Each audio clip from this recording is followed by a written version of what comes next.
ಎಲ್ಲ revenue ಡಿವಿಷನ್ಗಳಲ್ಲಿ cabinet ಮೀಟಿಂಗ್ಗಳನ್ನ ಮಾಡಬೇಕು ಅಂತ ತೀರ್ಮಾನ ಮಾಡಿ ಗುಲ್ಬರ್ಗಾ ಡಿವಿಷನ್ನಲ್ಲಿ ಕ್ಯಾಬಿನೆಟ್ ಮೀಟಿಂಗ್ ಮಾಡಿದ್ದೀವಿ.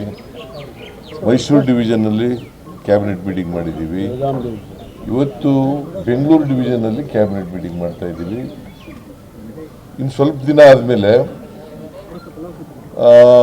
ಗುಲ್ಬರ್ಗಾ ಬೆಳಗಾವಿ ಡಿವಿಷನಲ್ಲೂ ಕೂಡ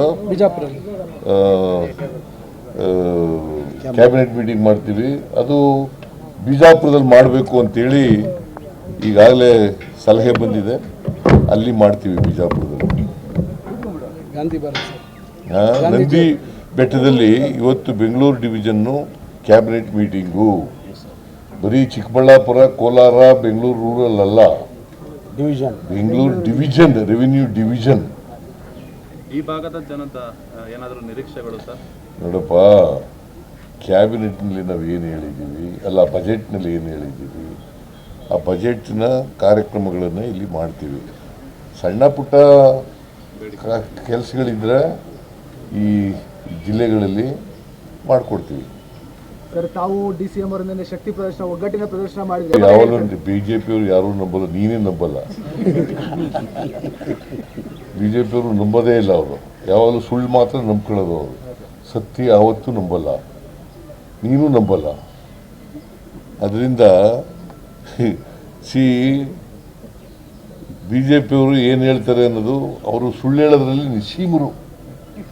ಬರೀ ಸುಳ್ಳು ಹೇಳೋದು. ಅವರು ಸತ್ಯ ಹೇಳೋದು ಗೊತ್ತೇ ಇಲ್ಲ ಅವರಿಗೆ. ಅದರಿಂದ ಅವ್ರು ನಂಬ್ತಾರ ಬಿಡ್ತಾರ ನಮಗೆ ಗೊತ್ತಿಲ್ಲ. ನಾವು ಎಲ್ಲ ಒಟ್ಟಾಗಿದ್ದೀವಿ. ನಮ್ಮ ಸರ್ಕಾರ ಈಗಾಗಲೇ ನಾನು ಮೈಸೂರಿನಲ್ಲಿ ಹೇಳಿದ್ದೀನಿ, 5 ವರ್ಷ ನಾವೇ ಅಧಿಕಾರದಲ್ಲಿ ಇರ್ತೀವಿ. ಕಲ್ಲು ಬಂಡೆ ಥರ ಇರ್ತದೆ ನಮ್ಮ ಸರ್ಕಾರ, ಗಟ್ಟಿಯಾಗಿ. ಅದರಿಂದ ಅವರು ಹಗಲು ಕನಸು ಕಾಣ್ತಾ ಇದ್ದಾರೆ. ಪಾಪ ಬಿ ಜೆ ಪಿಯವರು ಹಗಲು ಕನಸು ಕಾಣ್ತಾ ಇದ್ದಾರೆ. ಈ ಜಿಲ್ಲೆಗಳಲ್ಲಿ ಮಾಡಿಕೊಡ್ತೀವಿ. ಸರ್, ತಾವು ಡಿ.ಸಿ.ಎಂ ಅವರಿಂದ ಶಕ್ತಿ ಪ್ರದರ್ಶನ, ಒಗ್ಗಟ್ಟಿನ ಪ್ರದರ್ಶನ ಮಾಡಿದ್ರೆ ಯಾವಾಗಲೂ ಬಿಜೆಪಿಯವರು ಯಾರೂ ನಂಬಲ್ಲ, ನೀನೇ ನಂಬಲ್ಲ. ಬಿಜೆಪಿಯವರು ನಂಬೋದೇ ಇಲ್ಲ. ಅವರು ಯಾವಾಗಲೂ ಸುಳ್ಳು ಮಾತ್ರ ನಂಬ್ಕೊಳ್ಳೋದು. ಅವರು ಸತ್ಯ ಯಾವತ್ತೂ ನಂಬಲ್ಲ, ನೀನು ನಂಬಲ್ಲ. ಅದರಿಂದ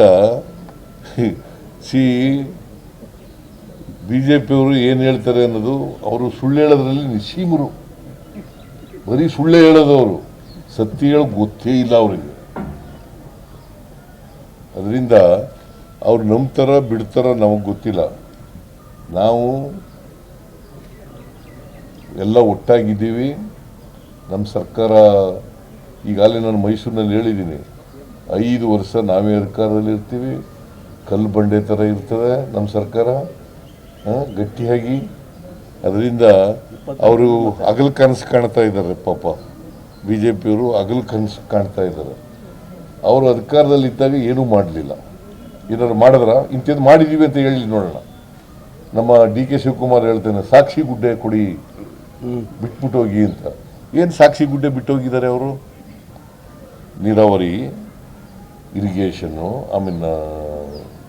ರೂರಲ್ ಡೆವಲಪ್ಮೆಂಟು, PWD, ಆಮೇಲೆ ಎಜುಕೇಷನ್ನು, ಆಮೇಲೆ ಹೆಲ್ತು, ಎಲ್ಲಿ ಬಿಟ್ಟಿದ್ದಾರೆ? ಯಾವ್ದು ಬಿಟ್ಟಿದ್ದಾರೆ ಹೇಳಿ ನೋಡೋಣ. ಅಧಿಕಾರ 4 ವರ್ಷ ಅಧಿಕಾರದಲ್ಲಿ ಇದ್ದರು ಅವರು. ಕುಮಾರಸ್ವಾಮಿ ಒಂದು ಸಮ್ಮಿಶ್ರ ಸರ್ಕಾರದಲ್ಲಿ 1 ವರ್ಷ 2 ತಿಂಗಳಿದ್ರು. ಏನು ಮಾಡಿದ್ದಾರೆ ಅವರು? ಏನೂ ಮಾಡಿಲ್ಲ. ಸುಮ್ಮನೆ ಸುಳ್ಳು ಹೇಳ್ಕೊಂಡು ಜನರಿಗೆ ತಪ್ಪುದಾರಿಗಳಿರ್ತಕ್ಕಂಥ ಪ್ರಯತ್ನವನ್ನು ಮಾಡ್ತಾ ಇದ್ದಾರೆ. ನೀವು ನೋಡಿದ್ರ ನಮ್ಮ 2ನೇ ವರ್ಷದ ಸಾಧನಾ ಸಮಾವೇಶ ನೋಡಿದ್ರ? ಹೊಸಪೇಟೆನಲ್ಲಿ ಸುಮಾರು 2 ಲಕ್ಷಕ್ಕಿಂತ ಜಾಸ್ತಿ ಜನ ಇದ್ರು.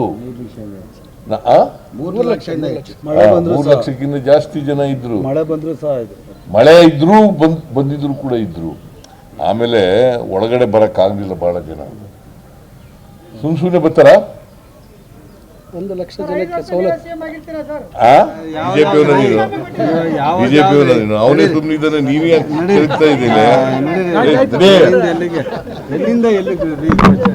ಇಲ್ಲ ನೋಡಪ್ಪ, ಒಂದು ವೇಳೆ ನಿಮ್ಗೆ ಆ ಥರ ಇದ್ರೆ ಆನ್ಲೈನ್ ಮೇಲೆ ಮಾಡಿ. ಆನ್ಲೈನ್ ಮಾಡೋಕ್ಕೆ ಏನೋ ತೊಂದರೆ ಇದೆಯಾ? ಹೆಚ್ಚಿನ ವಿಡಿಯೋಗಳಿಗೆ ಪ್ರತಿಧ್ವನಿ ಯೂಟ್ಯೂಬ್ ಚಾನೆಲ್ ಸಬ್ಸ್ಕ್ರೈಬ್ ಮಾಡಿ, ಬೆಲ್ ಐಕಾನ್ ಕ್ಲಿಕ್ ಮಾಡಿ.